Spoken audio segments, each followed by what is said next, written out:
This is the last known photograph of 27-year-old Clara Hastings, smiling beneath a gray sky as she hikes alone into the ancient expanse of Wraithmoor National Preserve. She had done this sort of trip hundreds of times before, but this one would be her last. For 7 long months, no one heard from Clara. No signal, no sign, no trace. And then, out of nowhere, rangers discovered her backpack. But what shocked them was not just where they found it, or even when. It was what was inside, something that should not exist. Something that changed the story from a search and rescue case into one of the most disturbing wilderness disappearances ever recorded. And it might explain why a whole sector of Wraithmoor has since been quietly shut down with no official explanation, no press release, and no warning signs on public maps. How could one of the most skilled wilderness cartographers in the country vanish without a single sign of struggle, accident, or natural threat? And what was it that she found out there in the deep woods? Something she was not meant to see, and something that may now be watching others who stray too far from the marked trails. If you want to uncover the disturbing truth behind Clara Hastings' disappearance, then do not forget to like this video and subscribe to Unscripted Tales, and help me hit 5,000 likes on this story. It is a dare from my mother who said I would not do it. So help me reach that milestone and let us dive into one of the most chilling, unsolved forest mysteries I have ever covered. Clara Hastings was not your average hiker. She did not own flashy new gear or take scenic selfies for Instagram clout. Clara was a federal cartographer for the United States Geological Research Authority. Her job was literally to explore wilderness zones, analyze terrain, and update maps with terrain data most people never even knew existed.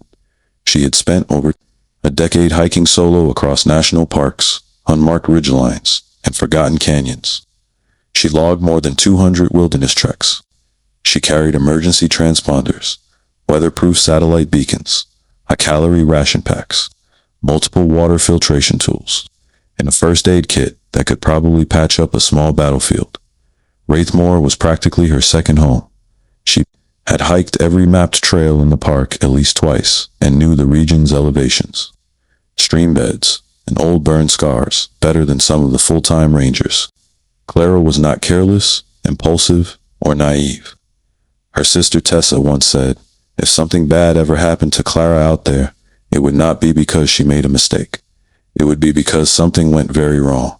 Clara Hastings was not someone who wandered into the forest without knowing what she was doing. People who knew her said she had a mind like a compass and a memory for terrain that was almost scary. She could name obscure ridgelines, hidden streams, and rock formations that did not even appear on most hiking maps.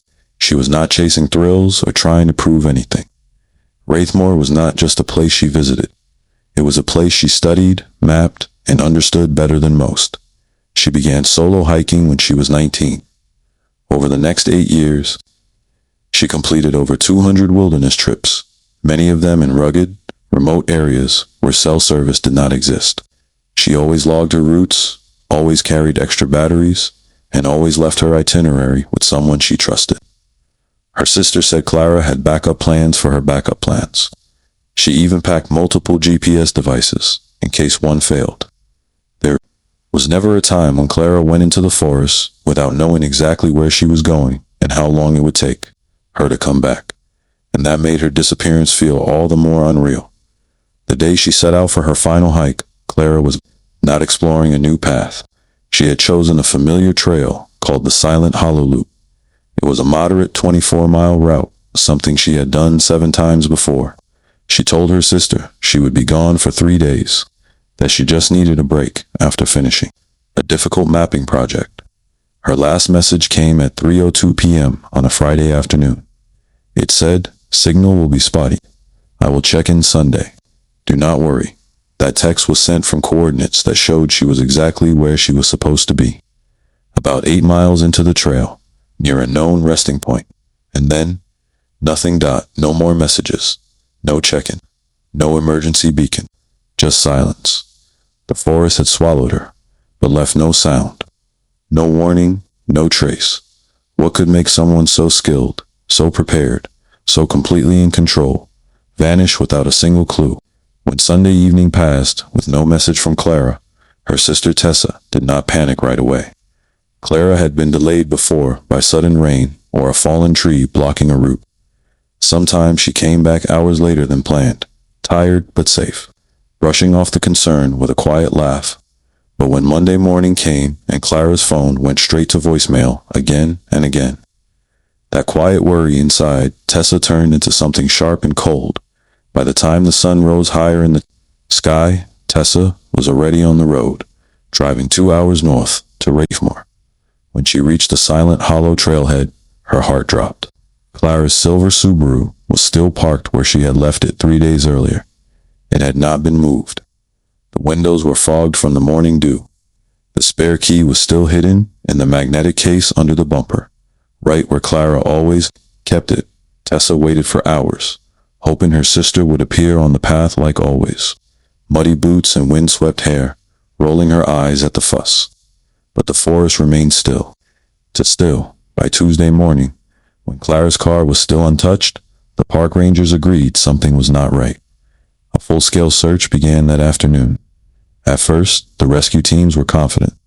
Clara knew these woods better than almost anyone. If she was injured or lost, she would have left a marker. If she was in trouble, she would have activated her beacon. But nothing came. No signal, no sign. It was as if she had disappeared into a blank space. The first phase of the search covered 70 square miles. 30 trained volunteers joined in, along with 4 scent tracking dogs and 2 helicopters equipped with heat sensors. They searched Clara's favorite camping spots, known rest areas, and even the natural springs she had mapped out on previous expeditions. They looked from the air and from the ground. Drones scanned the tree canopy. Dogs sniffed through riverbeds and cliffsides. They found nothing. No footprints, no scraps of clothing, no sign of a struggle. The forest looked untouched. Rescue team leader Vincent Holbrook, a man with over 2 decades of experience in wilderness recoveries, later said that what scared him was not what they found, it was what they did not find. In his words, even when nature takes someone, it leaves behind something. Torn fabric, drag marks, disturbed earth, a boot. But this, this was clean. Too clean. The search was expanded to 150 square miles. Additional dog teams were brought in from nearby states. The FBI joined, reviewing Clara's case as a potential criminal matter. Still, no results. 2 weeks passed, then 3. There were no new leads, no clues, no gear discovered. The trail went completely cold. But in the middle of all that silence, something strange began to happen. 3 separate times. 3 different tracking dogs reached a certain ridgeline, about 12 miles into the wilderness, and suddenly stopped. They did not bark. They did not pull toward a scent. They simply froze, whimpered, and refused to go any farther. It was the same place every time. Even more unsettling, 2 highly experienced search volunteers separately reported the exact same feeling in that same stretch of forest. They said they felt watched, studied, and that the deeper they walked into that sector, the more their instincts screamed at them to turn around. One of them, speaking anonymously, told a journalist later, it was like the trees were listening, like something was in there with us. Not an animal, something else. By the end of week 3, the search was officially suspended. Clara Hastings was declared missing, presumed dead, but Tessa never gave up. And what she discovered next would lead her to ask a terrifying question. What if Clara was not the only one who had vanished in those woods? Tessa Hastings did not stop when the official search ended. If anything, the silence from park officials and the cold way they moved on only made her more determined. She knew her sister. She knew Clara would not just disappear. Not like that. Not without a fight. Not without leaving something behind. So Tessa began her own search. Every weekend, rain or shine, she returned to Wraithmoor. Sometimes with friends. Sometimes with private search teams she paid out of her own pocket. Other times, she walked those trails alone, retracing every step Clara might have taken. But, no matter how far she searched, the woods always stayed quiet. Almost too quiet. It was during one of those long, lonely hikes that Tessa started to notice something strange. something no one else seemed to be talking about. She found a single, hiking boot placed perfectly upright on a mossy tree stump. No wear, no rot, no animal bite marks. Just ... sitting there, as if someone had placed it that way on purpose. 2 weeks later, she came across an old canteen sitting in the middle of a trail. It looked out of place, clean, dry, untouched by the weather, even though it had rained for 3 straight days before. She brought it to a ranger station. They logged it, but said it was probably left by a careless camper. But Tessa had a feeling, something deeper than a guess. So she went home and started reading, looking through public records, digging into missing persons reports from the preserve over the last several decades. That was when the pattern began to appear. The first one was a man named Thomas Kwan, 35 years old. He vanished in 1986 on a trail called Glacier Bend, not far from Silent Hollow. No distress call, no trace. Next was a woman named Linda Warren, missing since 1993, disappeared while hiking, alone on Elk Path Ridge. Then, in 1999, a solo trekker named Ethan Morey disappeared on what is now called the Emberstone Trail. Each one was an experienced hiker. Each one vanished without a sign of injury, animal attack, or accident. Each case was quietly closed or lost in time. But the locations, all within a 5-mile radius of where Clara's trail ended. Tessa kept digging. One report from 2006 described a lost compass found hanging from a low branch, less than 100 feet from where Ethan was last seen. Another file from 2012 described a water bottle found balanced on a boulder.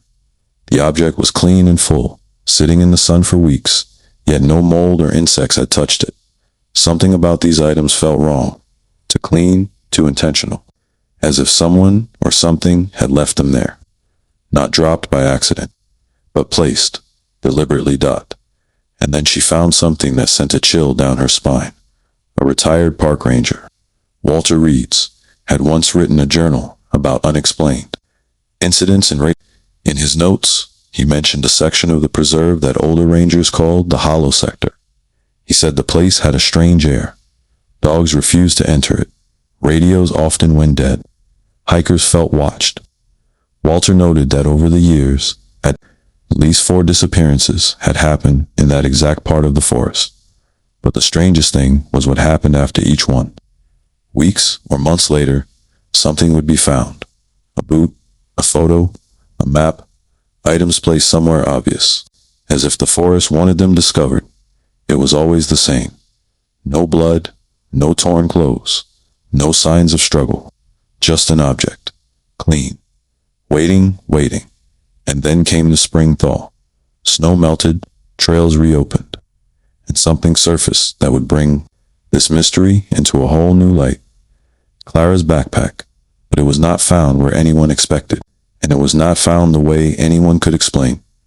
The park rangers stumble upon Clara's missing gear, but what they find inside is far more terrifying than anyone ever imagined. Spring came late to Wraithmoor that year. Heavy snowfall had kept many of the higher elevation trails closed well into April. But when the ice finally began to melt and the snow gave way to wet moss and black soil, trail maintenance crews started their seasonal work. Fallen branches were cleared, broken signs were repaired, and blocked paths were reopened. That was when it happened. The rangers, Daniel Ortiz and Helen Luau, were sent to assess a damaged trail known as Willow Creek Pass. It was about 15 miles northeast of where Clara had last been seen, deep into the forest, a place that had been untouched for months due to harsh weather and treefall. They had been working for hours, using chainsaws and clearing branches, when Daniel noticed something sitting by a large, moss-covered rock. At first, he thought it was trash, maybe left behind by a careless camper. But then he saw the color, the brand, the patches on the back. It was Clara's backpack. Daniel froze.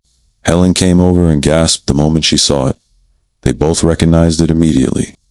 They had seen it in the missing person reports.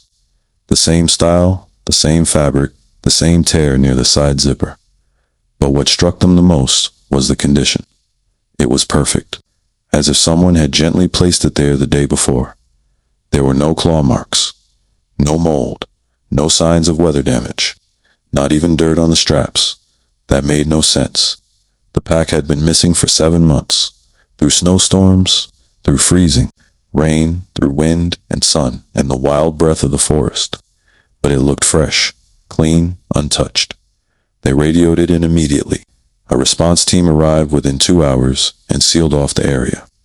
Rangers secured the scene, took photos, and carefully opened the backpack to catalog what was inside. That is when the case shifted from strange to disturbing. Inside, they found a topographic map of Wraithmoor, but it was not a modern one. The paper was thick and yellowed. The font was old-fashioned. Some of the trails marked on it did not exist anymore. One of those trails was circled in red ink. But here is the thing.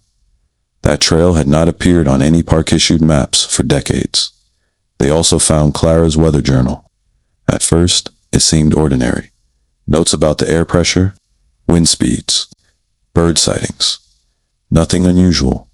But the later pages, the handwriting changed. It became shaky, uneven, and the notes started to take a darker turn. Day 1, clear skies. Trail in good shape. Heard owls near camp. Nothing unusual. Day 2, something feels off. Noticed movement in the trees last night. Could be deer, could be something else. Dreamed I heard someone call my name. Day 3, found a path I do not recognize. Narrow, looks old but recently used. Trees are marked. I think I will follow it tomorrow. Day 4, found an old clearing with broken wooden frames. Could be cabins, but they are wrong. The way they were built, the angles do not feel right. I took some pictures. Day 5, went back. The place is not empty. There are carvings in the bark, symbols I cannot place. I feel watched. Then there was a tear in a page. But one final line had been written in bold, shaky handwriting. I found the place. I saw them. They saw me too. The last thing in the backpack was a printed photograph. It looked like it had been taken from a trail camera. Clara stood in the center of the frame, looking directly at the lens. Her face was pale, her eyes wide. Not afraid, exactly. More like she recognized something. Behind her, barely visible in the shadows of the trees, was a figure, Dot. It was tall, too tall. Its limbs looked stretched. Wrong, it had no clear face, no gear. It just stood there, silent, staring, as if it had been waiting for her. The rangers searched the area for a camera. Nothing. No mount. No wiring. No sign that a camera had ever been there. But the photo was real. And what forensic experts later discovered made it even more frightening. The photo was printed on thermal paper, the kind used by trail cameras from the late 1990s. The edges of the photo had traces of formaldehyde and minerals, signs that it had been kept in a cold, dark place for a very long time. But the date stamp on the photo, it read October 17th. That was 2 days after Clara was supposed to return home. And the angle of the shot would have required the camera to be placed at least 8 feet off the ground. There were no trees nearby thick enough to hold the camera. No cliffs, nothing. So who or what took that photo? After the photo was discovered in Clara's backpack, the park authorities handed it over to the state forensic lab. What they found only deepened the mystery. The paper itself was confirmed to be thermal stock cheap, outdated, the kind used in early trail cameras from the 1990s. But here is the strange part. The chemicals on the photo suggested it had been stored underground, or possibly sealed away. For a long time, the traces of formaldehyde and mineral deposits did not match anything from the current environment. It was as if someone or something had been keeping it preserved. But that was not all. Experts also confirmed the timestamp on the photo. October 17th, that was 2 days after Clara's planned return, meaning she was still alive after the search had already begun, or at least she had been seen. The photo showed her standing still, eyes locked on something. Not afraid, but almost resigned, like she knew the camera was there. And the figure behind Herzl, faceless, wrong in shape and posture, seemed to blend into the trees, yet stand out all the same.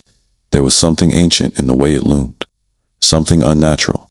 It did not belong in that forest. This was when Tessa brought the map found in Clara's pack to a local historian at the university, a quiet man named Professor Ellis. He had spent years studying the history of Wraithmoor and the people who once lived near the land before it became protected wilderness. When he saw the map, he went pale.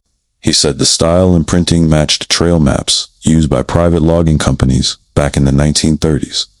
One trail, the one circled in red, caught his attention. It was known as Quarry Line Trail. It had been removed from public maps decades ago. According to Forest Service records from 1934, that trail was shut down after 3 loggers disappeared in a single week.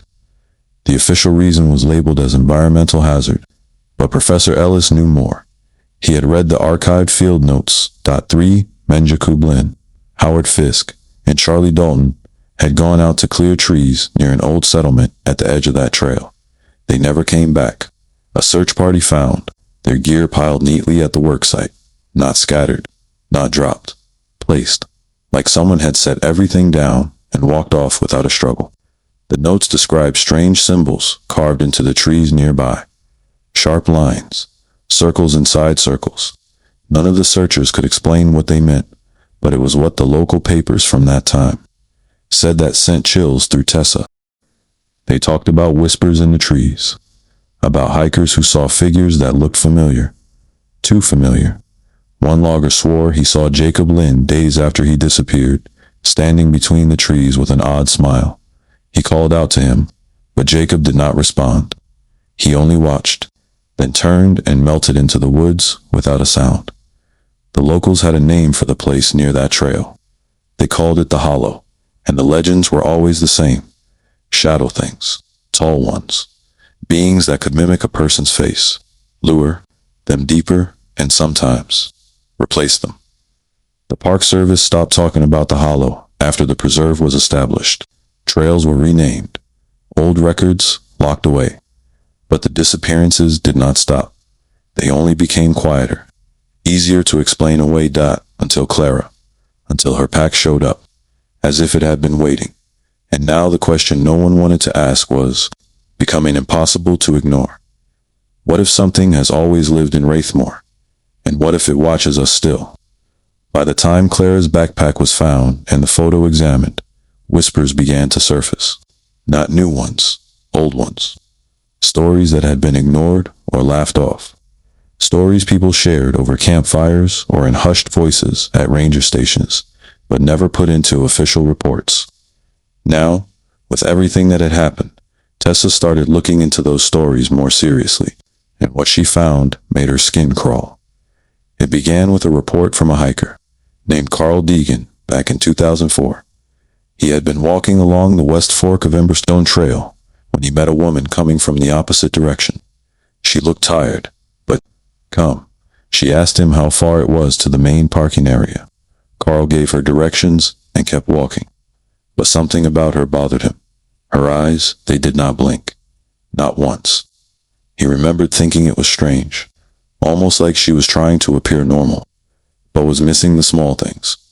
3 days later, Carl saw a missing person poster at a nearby visitor center. The photo showed the same woman. Her name was Linda Warren. She had disappeared in 1993. Then came another story. In 2009, a park maintenance worker named Justine Rowe reported seeing a man standing near the edge of Glacier Bend Trail. He was wearing gear that looked out of date.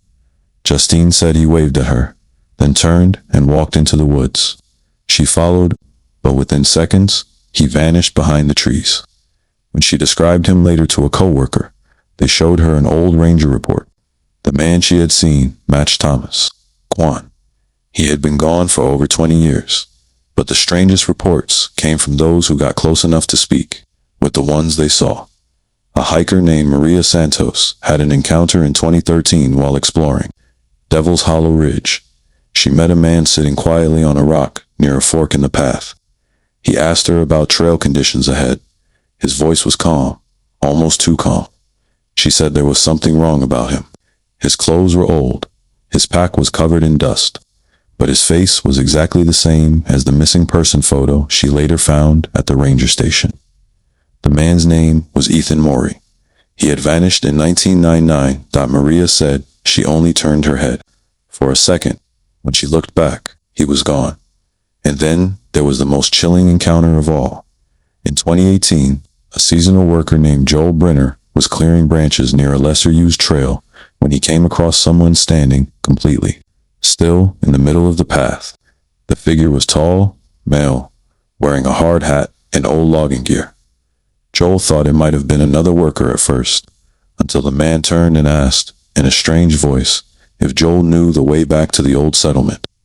Joel said no, confused. The man only smiled and said, "You will die." Then he turned and walked into the forest. Joel followed for a while, but within seconds, the figure was gone. No footprints, no sound. Later, when Joel described the man to an older ranger, the ranger took him into the archives and pulled out a photo. It was Charlie Dalton, one of the 3 loggers who had vanished in 1934. All these stories shared something in common. The people who had disappeared seemed unchanged. No signs of aging, no new scars or features. They always asked for directions, or asked simple questions, then left quickly, quietly. But the people who saw them never forgot to look in there, eyes deep, empty, like staring into a tunnel with no end. By this point, Tessa could not deny it any longer. The disappearances, the old trail, the strange sightings. They were connected, all of them. Something was still out there. Something that did not age. Something that could become the ones it had taken. But when Tessa tried to bring these reports to the public, the reaction she got was not what she expected. Tessa had heard enough. After months of silence, after finding the backpack, the journal, and the photo, after collecting the chilling stories of hikers seeing the missing alive, she decided to speak out. She reached out to a local journalist named Harper Vance, someone known for covering overlooked cases and quiet disappearances. Harper agreed to meet her, and when Tessa shared everything, the map, the sightings, the old reports, and that final photo, Harper knew it was something more than just another lost hiker. Together, they built a report, a timeline of events, a list of missing persons, witness interviews, and most important of all, the connection to that abandoned trail from 1934. They published a full investigation in an online news journal. Within days, the story exploded. Readers were shocked. People who had visited Wraithmoor sent in their own strange experiences. The forest no longer felt like a place for fresh air and peace. It had become something else, something darker. But the response from the Park Service came quickly, and it was cold. Officials released a short statement. They claimed the missing persons cases were unrelated. They said no evidence connected Clara Hastings to the old trail or any legend. They insisted that witness statements were unreliable, possibly due to stress, fatigue, or confusion. They shut the story down as fast as they could, but something else happened behind the scenes. A few weeks after the article came out, hikers reported seeing new signs near the far side of the preserve. Thin wire fencing, no trespassing markers. Some of the trailhead maps were replaced with updated versions. One section of the Forest Sector 9B was suddenly marked as closed due to geological instability. But here's the strange part. Geological surveys showed no sign of instability in that region. No landslides, no sinkholes, no threats to safety. It made no sense. Harper filed a Freedom of Information Act request. Months later, a document arrived. It was a memo from the superintendent of the preserve dated shortly after Clara's backpack had been found. The memo recommended immediate closure of Sector 9B due to ongoing security concerns. It mentioned repeated incidents of unauthorized personnel entering restricted areas. And then the line that froze both Harper and Tessa in place. Potential public safety implications. There were no details, no explanations. But there was something else in the file. A handwritten note attached to a printed copy of the photo from Clara's bag. It was only a few words, barely legible, written in pencil. If this ever gets out, people will stop going into the forest. But maybe that is not a bad thing. After the closure, no public statement was made. No press conference, no interviews. Sector 9B simply disappeared from trail maps, like it had never existed. Quiet, clean, covered. But that did not stop the stories, and it did not stop the forest from giving one more chilling answer. Because just 2 months ago, another hiker came forward, and what he saw may have changed everything. 2 months ago, long after the forest had gone quiet again and the story had started to fade from headlines, a man named Rick Moreno came forward with something no one expected. Rick was a solo hiker, not new to the woods, but not an expert either. He had hiked the Silent Hollow Loop once before, years ago. This time, he said he just wanted peace, a few days away from the noise of the world. He did not know about Clara Hastings. He had never read the article or seen the photo. All he knew was that the trail had been recently reopened in some areas, and so he went. It was late afternoon when it happened. Rick said he was near the fork where Silent Hollow branches to the old quarry route, the one that no longer appears on modern maps. He stopped to drink water, catch his breath, and check his GPS.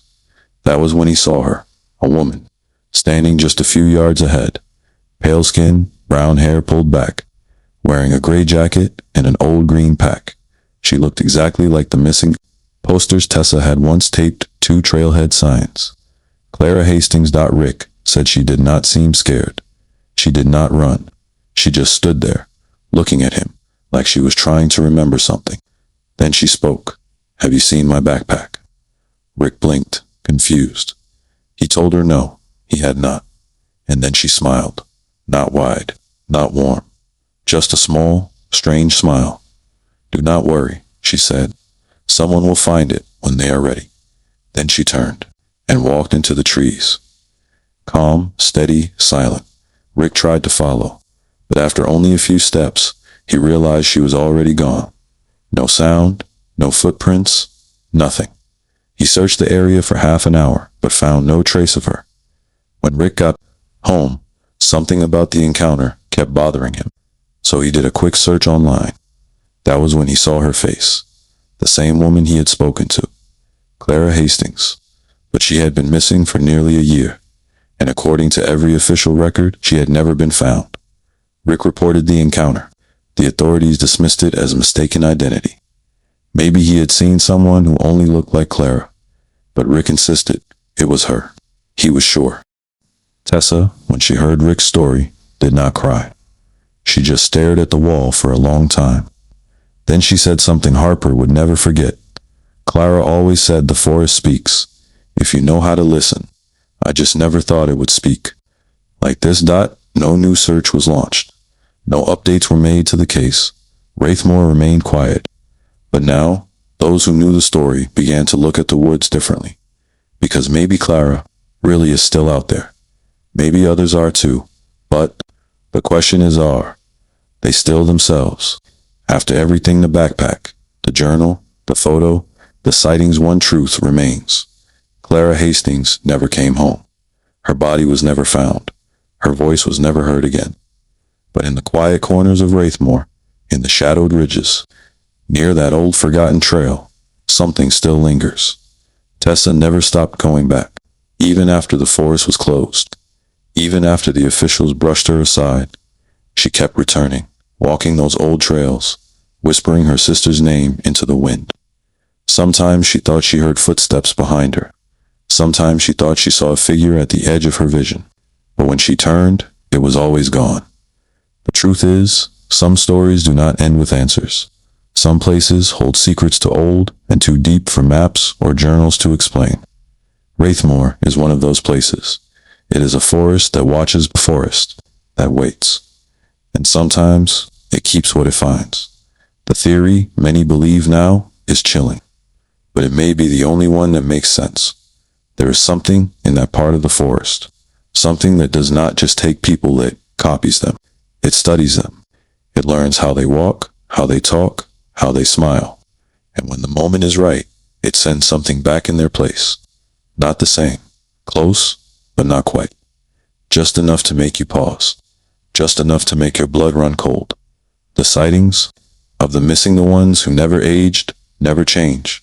They were not people lost and returned. They were reflections, shadows in the shape of those we grieve.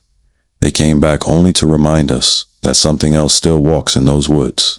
Something wearing a borrowed face. Maybe Clara saw it. Maybe she followed that old trail too far. Maybe when she found the clearing with the wrong-angled buildings and the carved trees, she saw something she was never meant to see. And maybe she never really left. All we know for sure is this. Her pack was found. Her photo was real. And her voice, through that journal, still speaks from a place we cannot reach. Not truly. Tessa finally stopped searching last autumn. On the anniversary of Clara's disappearance, she left a single candle at the base of a tall pine tree near the trailhead. She stood there until the flame flickered out. Then she walked away without saying a word. The forest stood, silent, and maybe that is all it ever wanted. If you are still watching, that means this story stayed with you. It means you followed Clara's steps through every twist, every shadow, every unanswered question. And I think that means this story has earned your like and your subscription to Unscripted Tales. Please help me reach the goal of 5,000 likes on this story. As I said before, it is a dare from my mother and I cannot let her win that easily. So let us hit that number. For her. And now, I want to know something from you. From which city are you watching this story? Tell me in the comments below.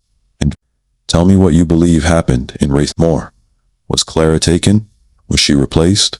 Or is there still something out there, waiting? Stay curious, stay safe, and remember some trails are meant to stay forgotten.